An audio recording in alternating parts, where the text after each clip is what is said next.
Martiani Yogyakarta akan melakukan penyuluhan tentang ibu hamil yang kek. Assalamualaikum ibu-ibu. Waalaikumsalam. Ya, bagaimana ibu-ibu? Senamnya tadi capek ya? Capek Bu. Oke ibu-ibu, sembari lagi semangat saya kasih ilmu ya sedikit tentang kek ibu hamil ya. Ya Bu. Nah, baik ibu-ibu, sebelumnya ibu-ibu tahu nggak kek itu apa? Belum Bu. Ya, ngerti ya. Nah, jadi kek itu kekurangan energi kronis ya ibu-ibu. Nah, kekurangan energi kronis itu adalah masalah gizi pada ibu hamil yang disebabkan karena adanya kekurangan asupan makanan yang bergizi dalam waktu yang cukup lama. Nah, umumnya seseorang yang mengalami kondisi kek ini dapat menjadi tanda bahwa memiliki status gizi yang buruk. Nah, kek pada ibu hamil dapat diidentifikasi dengan beberapa cara selain kelelahan yang luar biasa.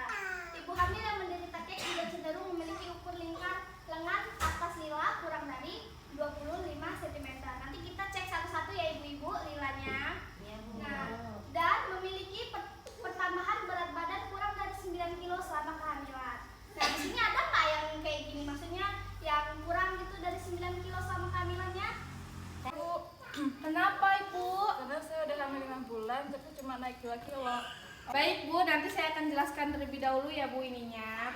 Ibu-ibu tahu nggak tanda dan gejala dari kek? Belum Bu. Nah, kalau misalnya belum, nanti saya kasih tahu ya Bu tanda dan gejalanya, biar ibu-ibu bisa tahu nih. Kalau misalnya ibu-ibu ini kena kek nggak sih?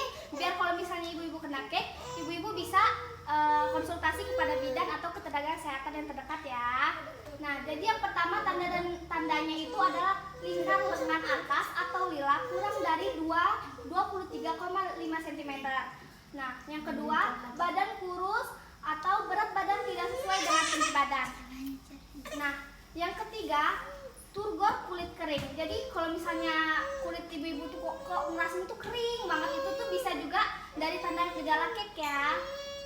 Nah, selanjutnya ada konjungtiva pucat. Konjungtiva pucat itu apa sih? Jadi konjungtiva pucat itu yang ada di mata ini nih Bu. Kalau misalnya mata itu kok pucat banget, itu bisa dari tanda kek ya Bu.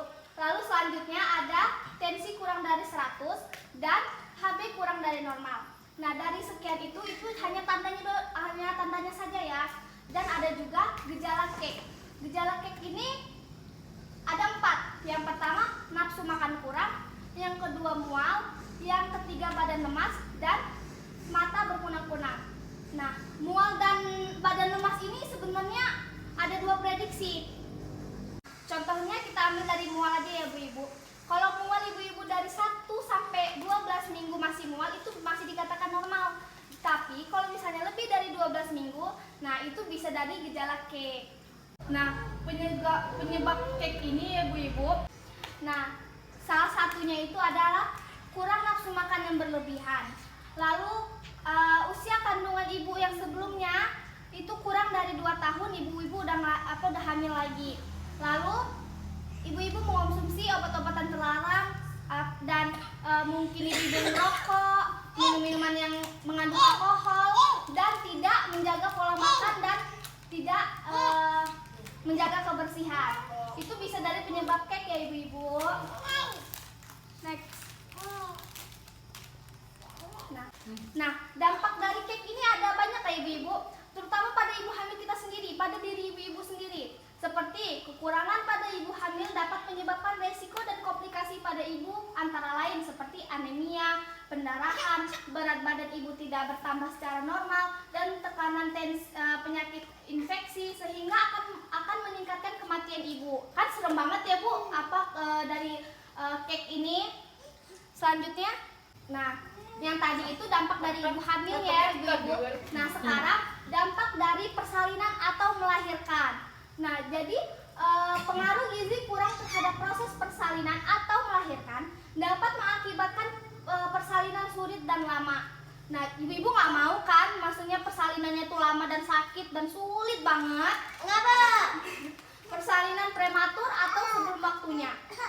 Lalu pendarahan postpartum serta persalinan dengan tindakan operasi sesar cenderung meningkat. Oke, selanjutnya dari dampak ibu dan persalinan persalinan tadi ada juga loh dampaknya pada janin, seperti kekurangan pada ibu hamil dapat mempengaruhi proses pertumbuhan janin dan dapat menimbulkan keguguran, abortus, bayi lahir mati, kematian neonatal, cacat bawaan, afeksia intrapartum, lahir dengan berat badan rendah atau BBLR.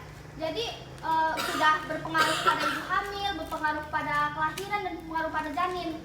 Nah, itu disebabkan oleh ibu-ibu kurangnya nafsu makan yang tidak normal.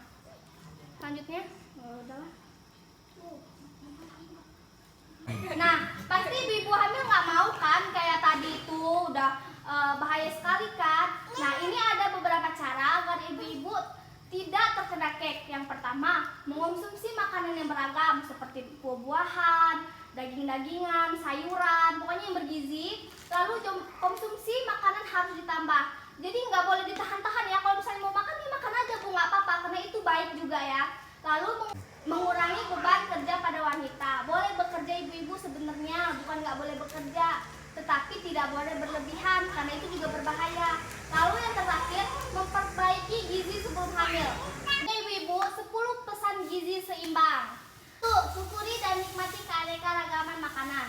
Kedua, banyak makan sayur dan cukup buah-buahan. Ketiga, biasakan mengonsumsi lauk pauk yang mengandung protein tinggi. Keempat, biasakan mengonsumsi keanekaragaman pokok. Kelima, batasi konsumsi panganan manis, asin, dan berlemak. Keenam, biasakan sarapan. Ketujuh, biasakan minum air putih yang cukup dan aman.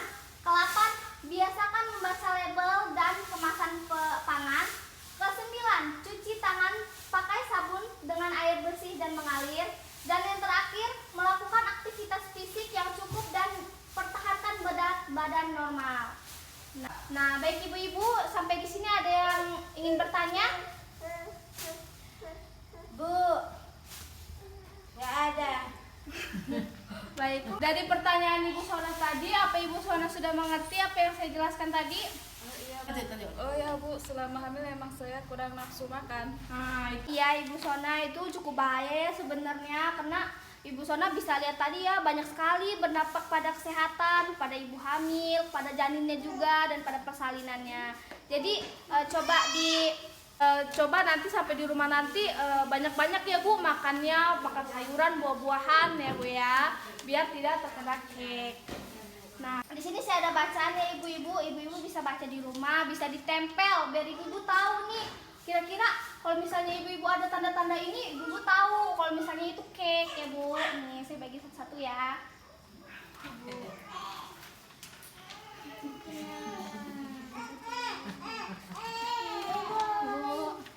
Nih, Ibu Sona ya Bu. Udah dapat semua belum? Oh ya, itu dibaca ya ibu-ibu, ditempel di rumahnya ya. Kalau misalnya dari sini ada yang ingin bertanya lagi tidak? Ya Bu. Oh baik, kalau tidak. Jadi ibu-ibu sekarang udah mengerti ya kek itu apa? Ya Bu. Baik. Kalau begitu sampai di sini penyuluhan saya. Kalau misalnya saya ada salah, saya minta maaf. Saya akhiri, assalamualaikum warahmatullahi wabarakatuh. Losing my mind, trying to stay inside the line.